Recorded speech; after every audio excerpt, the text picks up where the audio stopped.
Hi everyone! Today we'll be talking about one of my favorite bands. As you may be able to tell by the shirt, we're talking Modest Mouse.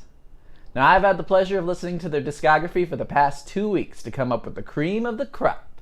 I'm calling this, undeniably, the top 10 best Modest Mouse songs. And just to stir things up a little bit, I'll have my pick for an overrated song at the end. But in the meantime, let's get to the top 10. At number 10, we have The Ground Walks with Time in a Box, from Strangers to Ourselves. Fans would wait 8 years for the full-length follow-up to We Were Dead Before the Ship Even Sank. In 2009, Modest Mouse would release the frequently excellent No One's First and You're Next EP, that was filled with B-sides and unreleased tracks from that album and Good News, but it would be a long wait until 2015 for new material. The group would go through several lineup changes by then, notably with founding bassist Eric Judy departing. While there was a lack of new releases, the band kept busy touring, often scoring cushy spots playing big festivals, and teasing diehards with the occasional fresh kernels. Even after the lengthy wait, Strangers to Ourselves wasn't the easiest album to digest. It was nearly an hour long, yes, but then again, they were known to pack their track lengths to the brink of what compact disc could physically handle. Strangers to Ourselves zigzags even more than their typical lengthy LPs, really lacking the cohesion of their earlier albums. It's kind of crazy because at the time of its release, Isaac Brock announced that a follow-up sequel to the album would be forthcoming as soon as was legally possible. Maybe part 2 would have tied the loose ends together, instead it never came. Unless we're supposed to count the Golden Casket some 7 years after the fact. Both the boisterous Lampshades on Fire and the Tender Coyotes were winning singles, but the album's best track is The Ground Walks with Time in a Box. Earlier, Modest Mouse flirted with Talking Heads' brand of angular punk funk. On The Ground Walks, the band goes full Remainin' Light, layering a heady, impenetrable mix that incorporates banjos plucking over machine sequencing, while digital horns bellow with heavily manipulated vocals fading in and out. It's overloaded with ideas, but the dancey polyrhythms keep it light on its feet. The Ground Walks with Time in a Box is as weird as its name implies, and it's a hell of a fun time too. At number 9, we have Missed the Boat, from We Were Dead Before the Ship Even Sank. Tasked with following the unexpected mainstream success of Float On and Good News for the people who love bad news, Isaac Brock decided to reshuffle the deck. Brock had reached out to guitar legend Johnny Marr, formerly of the Smiths, to work together on some songs. Marr would say once he played a few shows with Modest Mouse, he instantly felt a kinship. He would full-on join the group for the We Were Dead sessions, filling the void left by departing guitarist Dan Gallucci. The group would record as a sextet with founding members Isaac Brock on guitar, Eric Judy on bass, and Jeremiah Green on drums, along with newer recruits, percussionist Joe Plummer, multi-instrumental whiz Tom Peloso, and Marr. Isaac would describe the album as a nautical balalaika carnival romp. The seafaring theme on the album even went so far that it was originally envisioned as a concept album about a boat crew that dies at the end of every song. Outside some plank walking on the opener March into the Sea, and the hammy sea captain performance in the dashboard video, thankfully the album didn't lean much further into this wacky theme. Miss the Boat is one of the most upbeat sounding Modest Mouse songs. A major key melody that gets a huge lift on the chorus with James Mercer of the Shins adding buoyant harmonies. Shimmering guitars and an easygoing pace somewhat obscure Isaac's bitter, weary lyrics, where he curses humans for rushing through our lives. Oh, and I know this of myself. We've listened more to life's and gone than the sound of life's sweet bells.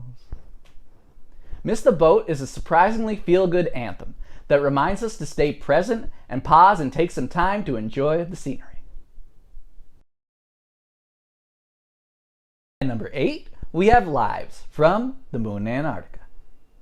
Lonesome Crowded West earned Modest Mouse a rabid cult following, and a gradual indie buzz that grew so deafening they were approached by multiple labels for their next album. They would sign with Epic Records to work on their third LP. The group spent 5 months in 1999 working on their major label debut, And if you happen to be lucky enough to live in Japan during that time, they dropped the Night on the Sun EP there, which previewed 3 songs that would eventually appear on The Moon in Antarctica. Calling these takes demos would imply more bare bones versions. However, while these are more raw, the ideas are still fleshed out. Your Life would simply become known as Lives on the full length. It's a sparse meditation on living, with steel guitar picking and alien-sounding reversed electric guitar beams, alongside Isaac's plaintive vocals. A simple rousing tom beat appears occasionally to heighten Brock's direct message. You were the dull sound of shop math when you were alive. No one's gonna play the harp when you die. Out of the darkness, a choir of fiddle appears, with a calming guitar strum, and Isaac tries to be optimistic and kind to himself. It's hard to remember, it's hard to remember we're alive for the first time. But his good spirits don't suit him. He slides back in the depressive, cynical spiral he started in. Everyone's afraid of their own life. If you could be anything you want to be, you'd be disappointed, am I right? Lives ponders humanity's biggest questions in a succinct, bipolar journey. At number 7, we have Interstate 8, from Building Nothing Out of Something. The origin of Modest Mouse began when a teenage Isaac Brock met bassist Eric Judy, and then later on became friends with drummer Jeremiah Green in suburban Washington State. Isaac was living in a shed next to his mother's trailer home, and that shed would be turned into their early rehearsal space. The trio recorded their first 7-inch record at Dub Narcotic Studio in Olympia, which would be released on K Records, a DIY independent institution. They started working with K mastermind Calvin Johnson on what was intended to be their debut album, Sad Sappy Sucker, that would be shelved for years until mainstream demand brought it out into the light. The band was mutating fast.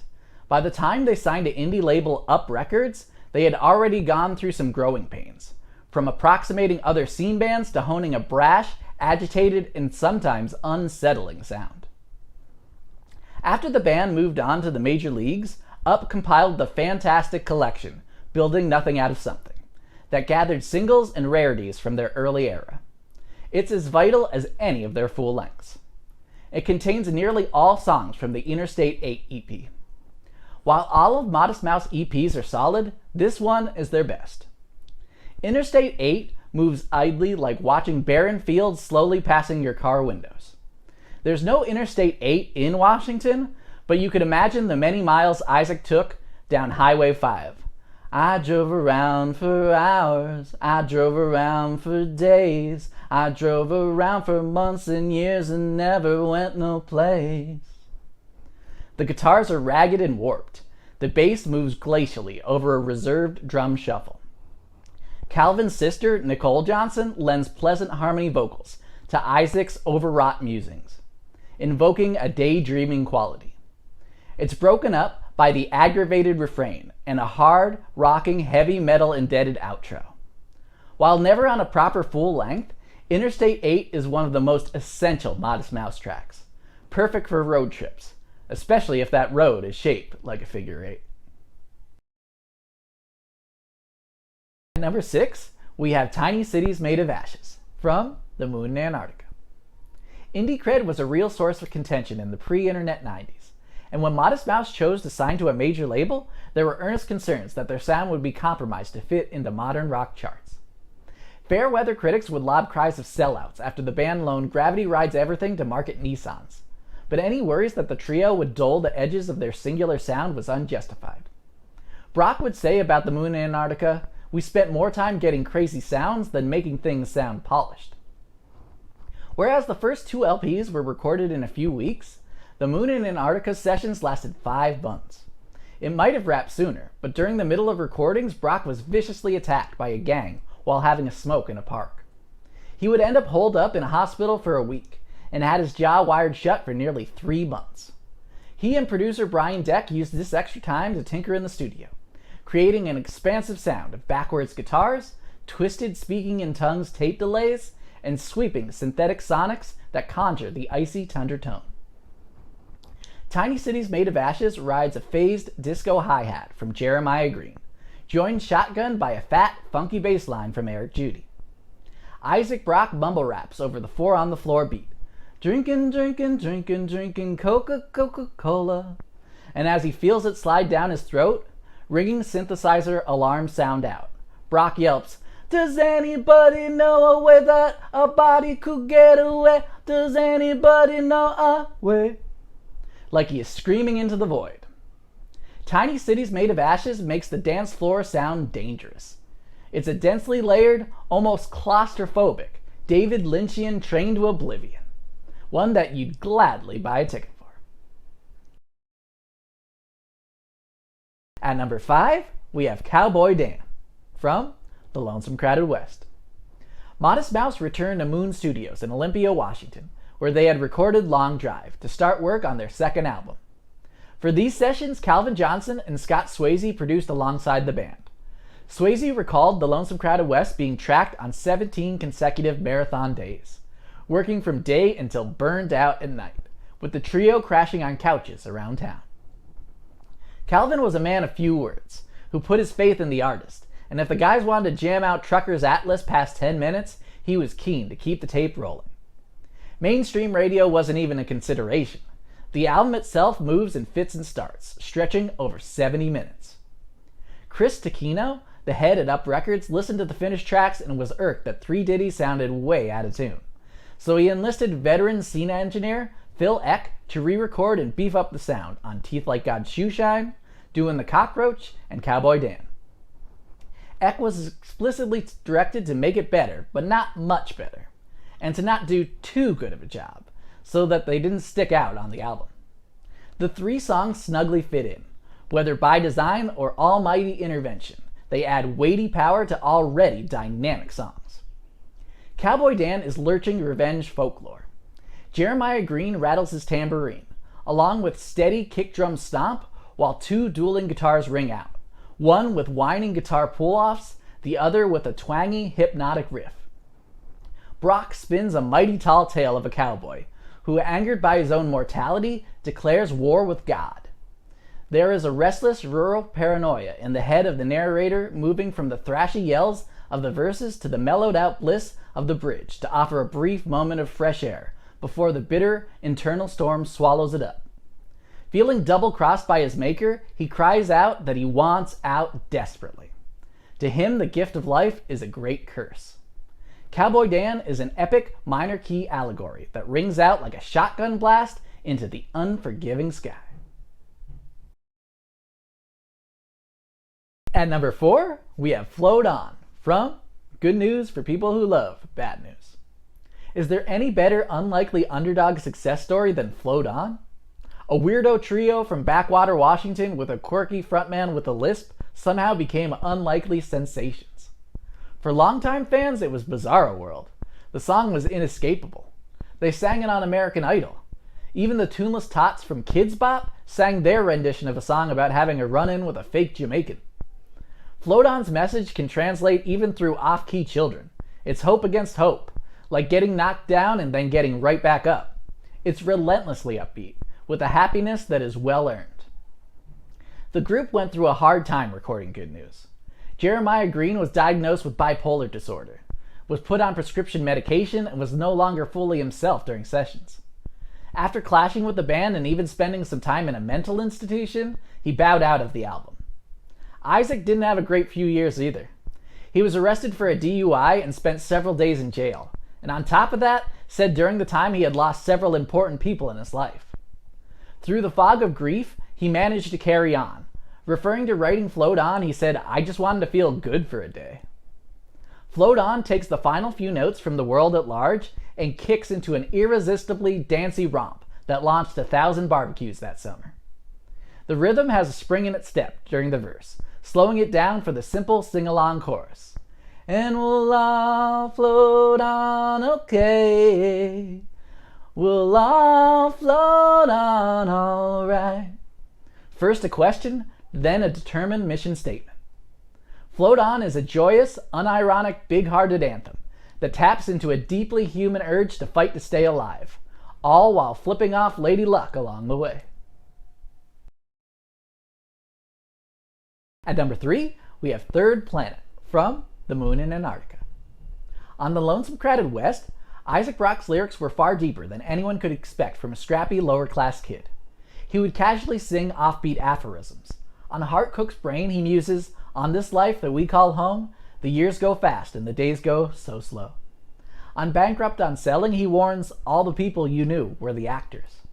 As great as that album is, On the Moon in Antarctica, his words became weapons-grade sharp, as Brock expanded his regional view to tackle weighty themes of religion, depression, and mortality. Isaac had an unconventional upbringing, to say the least, bouncing around between living in hippie communes and churches along with his mother and sister.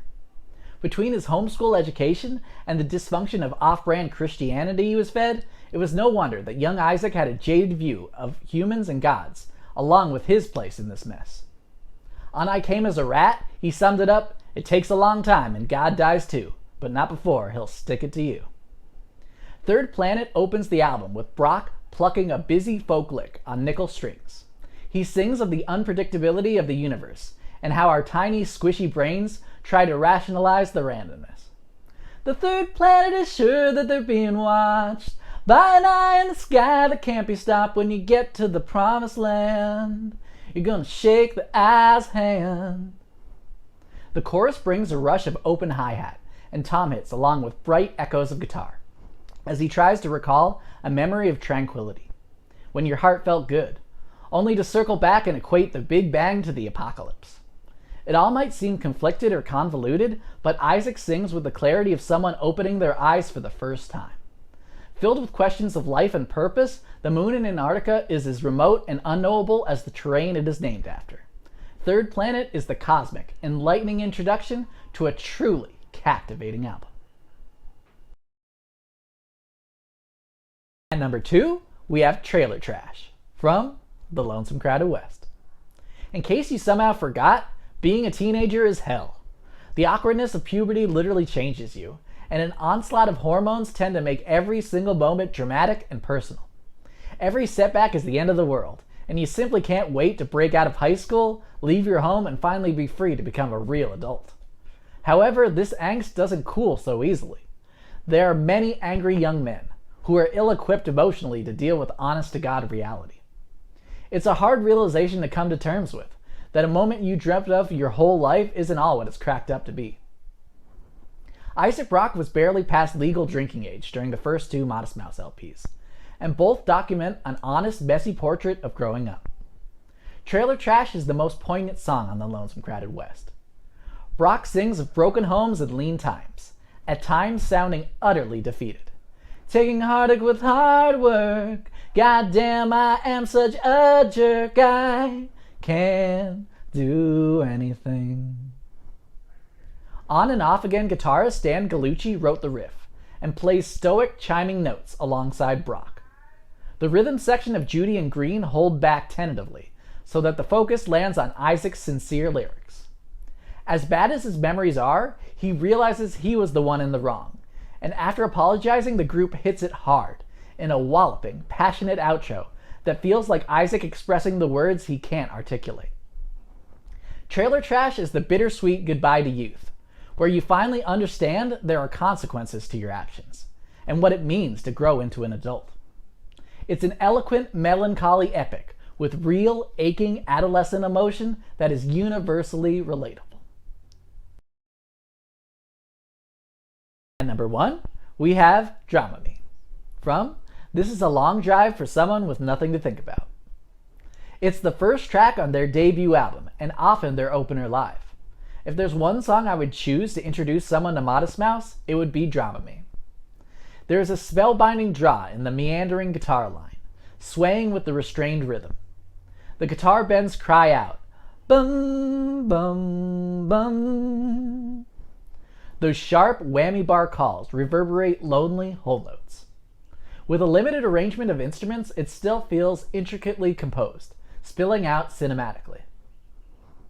On the first 2 LPs, Isaac Brock writes about what he knows, the monotony of a thankless middle-class existence. Driving through humble, nameless towns, turning into parking lots and big box retailers seemingly overnight. Capitalism creeping into the heart of the country. Brock referred to it as the great paving of the Northwest. People making money would call it progress. Isaac decried this expedited identity change as cynical commercialism. Dramamine has an eerie, druggy calm, like a late-night trip on the freeway with a head full of medication. The driver is on the edge, though, in an argument with someone else in his own thoughts. Look at your face like you're killed in a dream, and you think you've figured out everything. He can't focus on the right words, so he speaks through his sixth string in a frantic, cathartic solo, flanked by heavy bass tones revolving and thunderous, tumbling tom and snare hits. Isaac may not be the most technical guitarist, but he plays in a voice uniquely his own. Dramamine starts off quiet before unleashing a furious sonic storm. It's Modest Mouse hungry and headstrong. It's their all-time best. And now, I'll add two more songs that almost made the list. The first is Heart Cook's Brain.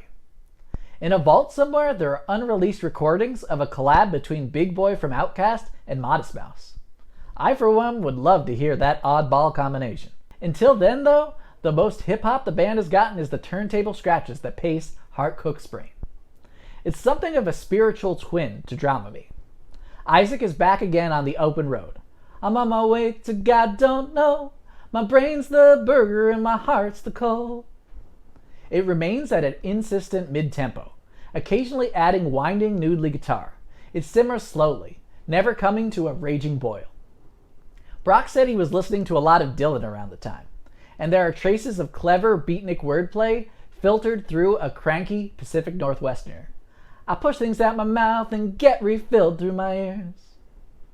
Heart Cook's Brain warrants a shout out for its great lyrics alone. The other near miss would be The World at Large. It might be the prettiest Modest Mouse song, a tender ballad with Isaac reminiscing fondly about chilly autumn nights slowly fading away. The wordless ba ba ba ba ba ba ba linger like memories, drifting along with faint chorus-heavy guitars, synthetic singing saws, and feather-light drum work. As always, Isaac has a hard time escaping himself. My thoughts were so loud I couldn't hear my mouth. The World at Large is a gorgeous goodbye to old chapters, trying to stay optimistic while starting over. It deserves to be mentioned among their best. Finally, let's talk about what I consider to be the most overrated Modest Mouse song, and that is Dashboard. No doubt it was a daunting task to write the follow-up single that would rise to the lofty level of success of Float On. But while Dashboard does have the urgent, dancey jitters, it doesn't have nearly the same spark. The narrator of Float On encounters some hardships before arriving on his Hakuna Matata mantra. It feels fitting and deserved. Dashboard is about, well, I'm not exactly sure, honestly. Well, you told me about nowhere, well, it sounds like some place I'd like to go. Isaac Brock is one of the best lyricists rock music has ever had. Full stop. This seems phoned in. It's basically saying, well, it could be worse. Instead of crafting a bit more nuance, the plan was to make the song bigger, add blaring horns, crank up the beats per minute, and sail full steam ahead. I certainly have to praise the mad dog lunacy of the music video, though. Isaac plays a crusty old sea captain who battles a wide-mouthed bass the size of a gray whale and loses his hand, only to be rescued by a steampunk Colt who grafted a microphone onto his stump, making him Captain Microphone, I guess? It's a trip, and honestly a marvel that Epic spent this kind of budget on this crazed B-movie. Dashboard isn't a bad song at all, though it does seem miscast to me as the lead single to We Were Dead Before the Ship Even Sank. It might have sounded like the closest thing the album had to a Float On, but it was hardly as representative to the album like great tunes such as Miss the Boat or People as Places as People. Dashboard is one of their most well-known songs, but ask devoted fans, and I'm guessing it wouldn't land in very many top 10s.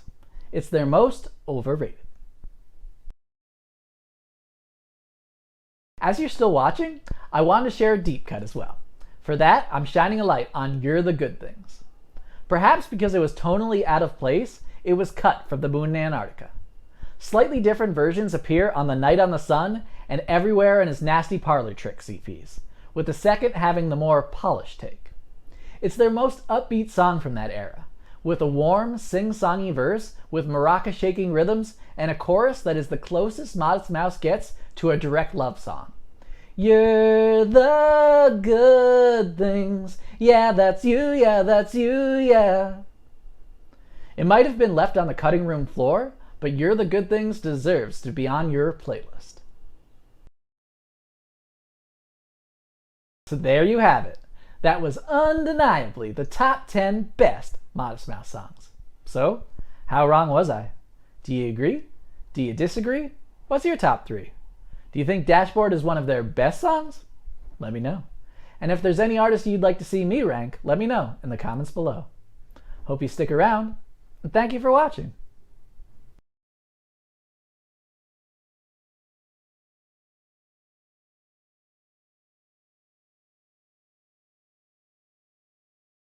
No one, nope. Pack their trunk like, Well, that's where I got it from.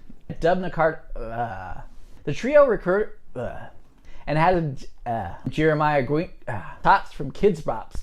No. The most hip, it says when and with are two different words. All right.